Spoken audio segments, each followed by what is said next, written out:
The Secret Garden by Frances Hodgson Burnett. Chapter 1. There is no one left. When Mary Lennox was sent to Misselthwaite Manor to live with her uncle, everybody said she was the most disagreeable-looking child ever seen. It was true, too. She had a little thin face and a little thin body, thin light hair and a sour expression. Her hair was yellow, and her face was yellow because she had been born in India, and had always been ill in one way or another. Her father had held a position under the English government, and had always been busy and ill himself, and her mother had been a great beauty who cared only to go to parties and amuse herself with gay people. She had not wanted a little girl at all, and when Mary was born she handed her over to the care of an ayah, who was made to understand that if she wished to please the Mem-Sahib, she must keep the child out of sight as much as possible. So when she was a sickly, fretful, ugly little baby, she was kept out of the way, and when she became a sickly, fretful, toddling thing, she was kept out of the way also.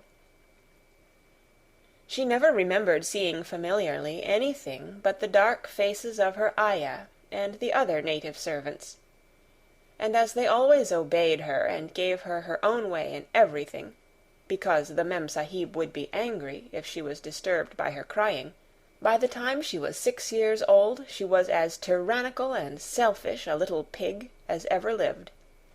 The young English governess who came to teach her to read and write disliked her so much that she gave up her place in 3 months. And when other governesses came to try to fill it, they always went away in a shorter time than the first one. So if Mary had not chosen to really want to know how to read books, she would never have learned her letters at all. One frightfully hot morning, when she was about 9 years old, she awakened feeling very cross, and she became crosser still when she saw that the servant who stood by her bedside was not her ayah. "Why did you come?" she said to the strange woman. "I will not let you stay. Send my ayah to me."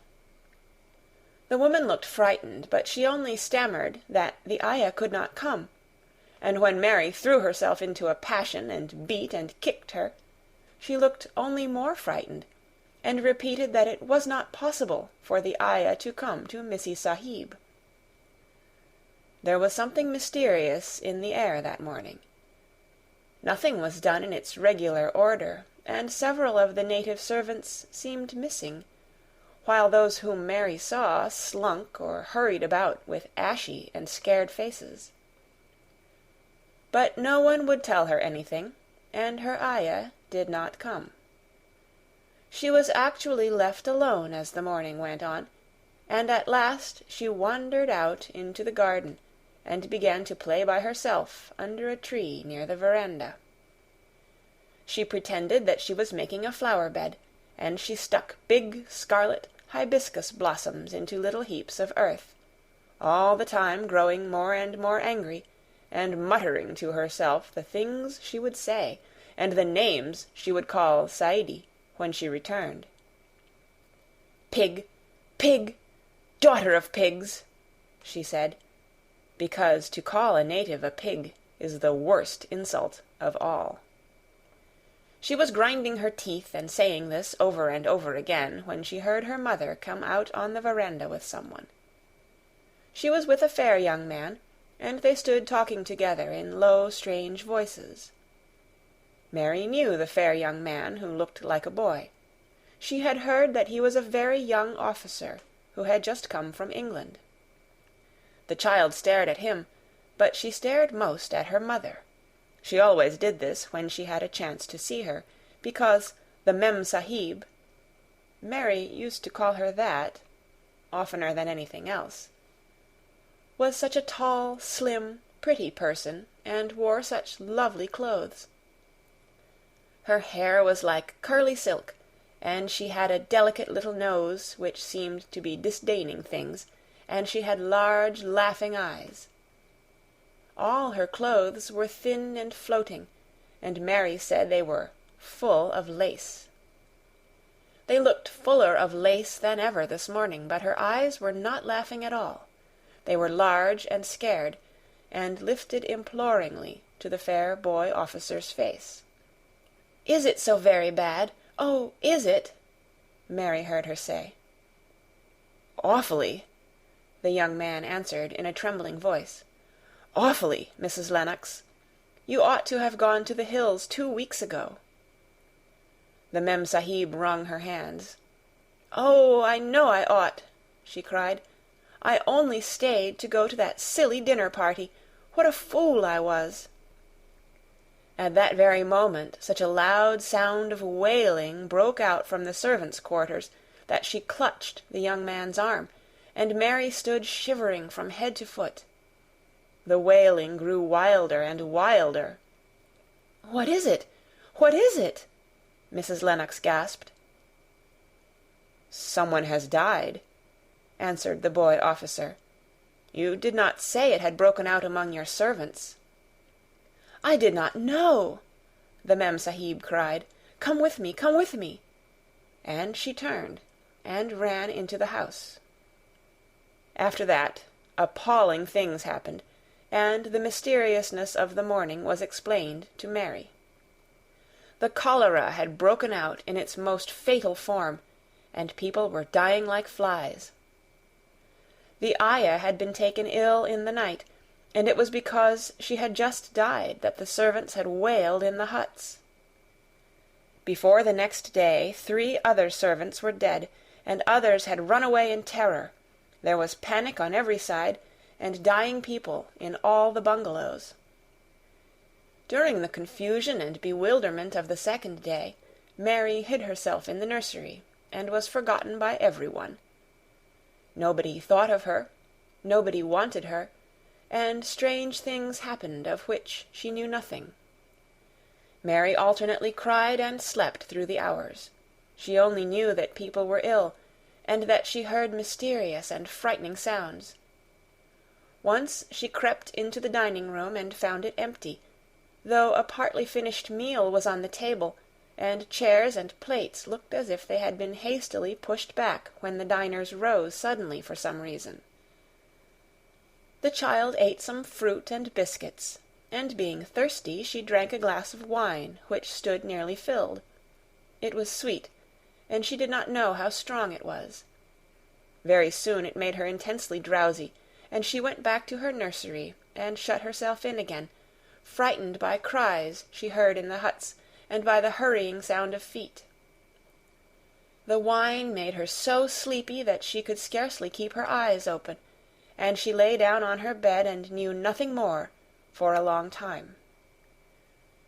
Many things happened during the hours in which she slept so heavily, but she was not disturbed by the wails and the sound of things being carried in and out of the bungalow. When she awakened, she lay and stared at the wall. The house was perfectly still. She had never known it to be so silent before. She heard neither voices nor footsteps, and wondered if everybody had got well of the cholera and all the trouble was over. She wondered also who would take care of her now her ayah was dead. There would be a new ayah, and perhaps she would know some new stories. Mary had been rather tired of the old ones. She did not cry because her nurse had died.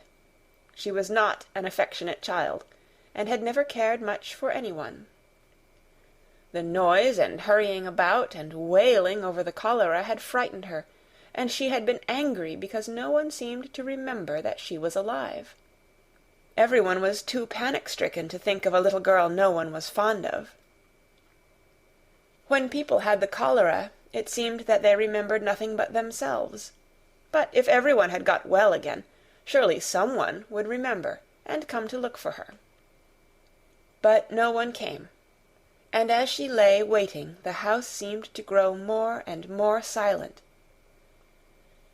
She heard something rustling on the matting, and when she looked down she saw a little snake gliding along and watching her with eyes like jewels.